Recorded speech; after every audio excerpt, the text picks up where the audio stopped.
It's like, hey, it's dangerous to go alone. Take this. And he hands you that sword. Hey everyone, welcome back to Rupees Over Ramen, the show where we talk about animation, creativity, the creative process, and tons of other nerdy stuff. Like I said, we are back with Legend of Zelda, talking about the origins of this amazing story, this amazing game, this amazing world. When Shigeru Miyamoto and Takashi Tezuka were working on Legend of Zelda, they wanted to add something more that Mario didn't have. They wanted to add communication. So they made it so you don't just start with the sword. You're not just, you start this way and you can just kind of adventure on your own and not talk to anyone, even though like that may be like the fun, that might be the comfortable thing to do. No, you have to go into a cave and there's an old man who you don't know. And he's like, hey, it's dangerous to go alone. You have to talk to him. And when you talk to him, he's like, hey, it's dangerous to go alone. Take this. And he hands you that sword.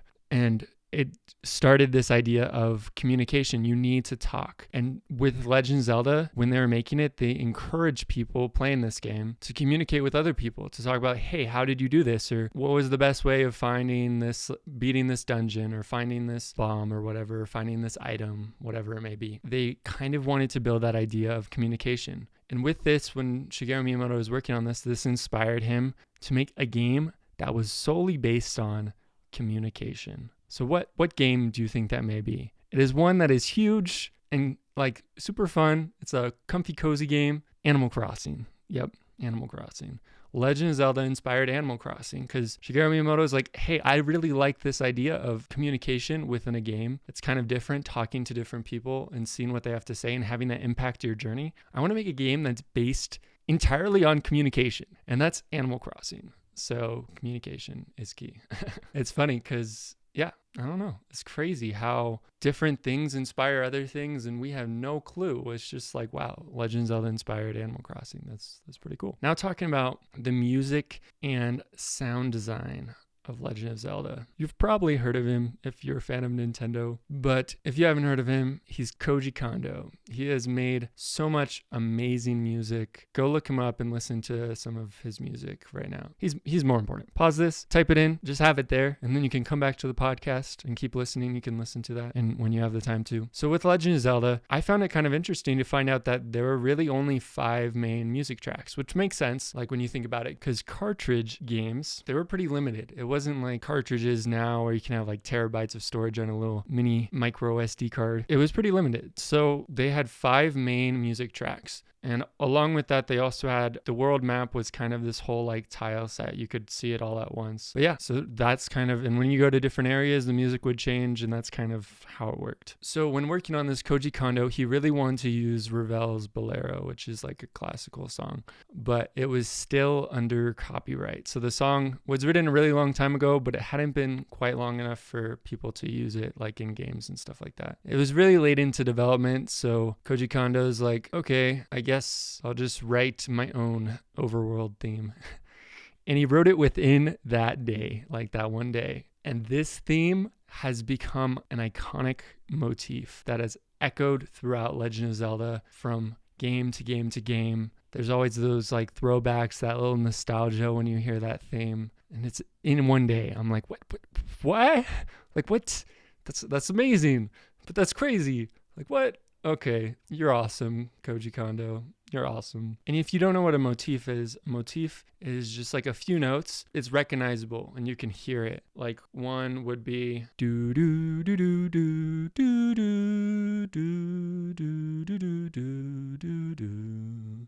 Like those are motifs that are in that. Or like Kola da da da, however that one goes. Yeah, that's a motif. And it's something that's like you recognize and you're like, oh yeah, okay. And it's become this iconic motif that song has. And with The Legend of Zelda, it created this idea of, some consider it to be a spiritual forerunner of modern action role-playing video games, the RPG genre. The idea of having the role of a certain thing like a hero or whatever and taking on that role and going on an adventure. It was still pretty simple. It didn't have like leveling up EXP and stats and stuff, but it was still that same idea of like learning and growing. And I think it like playing Legend of Zelda as a kid is what inspired me to play so many other games like with friends and stuff. Like Dungeon Siege is one of them. Dungeon Siege is like an RPG. You choose like your race and kind of what you want to start out with, and then you go and level up, get new weapons, new armor, stuff like that, and play with your friends, and it's super fun. And yeah, you just kind of continue on. And I just found like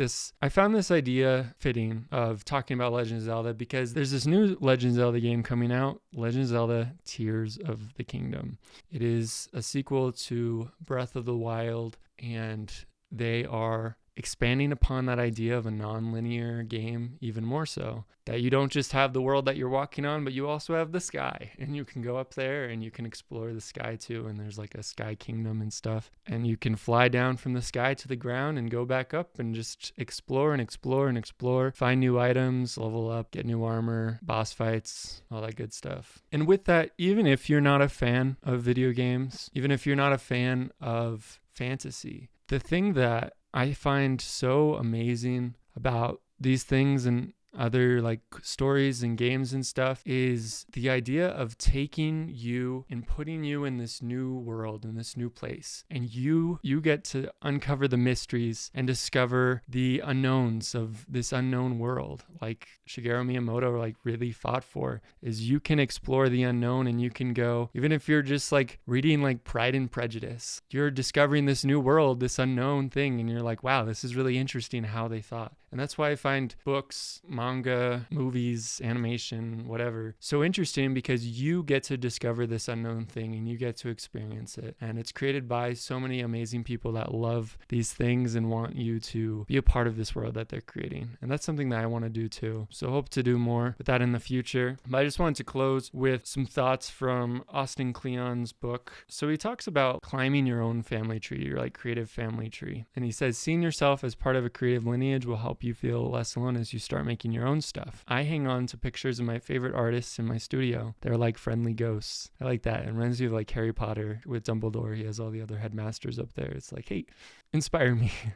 I can almost feel them pushing me forward as I'm hunched over my desk. The great thing about dead or remote masters is that they can't refuse you as an apprentice. You can learn whatever you want from them. They left their lesson plans in their work. That kind of ties into this podcast and like looking at animation and video games and creativity, the creative process, tons of other nerdy stuff. It's so you can look at these people that came before and be inspired from them and by them, see their lesson plans, see what inspired them and what compelled them, and see how that can compel you and how it can inspire you and help you to grow as an artist and as an individual. Thank you so much for joining. Let me know through email or in the comments if there's an animated movie or game or story or Dungeons and Dragons thing or something fantasy related, whatever, that you want me to talk about, and like I'll see if I can talk about it. We're gonna have different people on, and if you want to be on the podcast, just let me know, and trying to set up a system for that. But yeah, and until then, see you guys next time,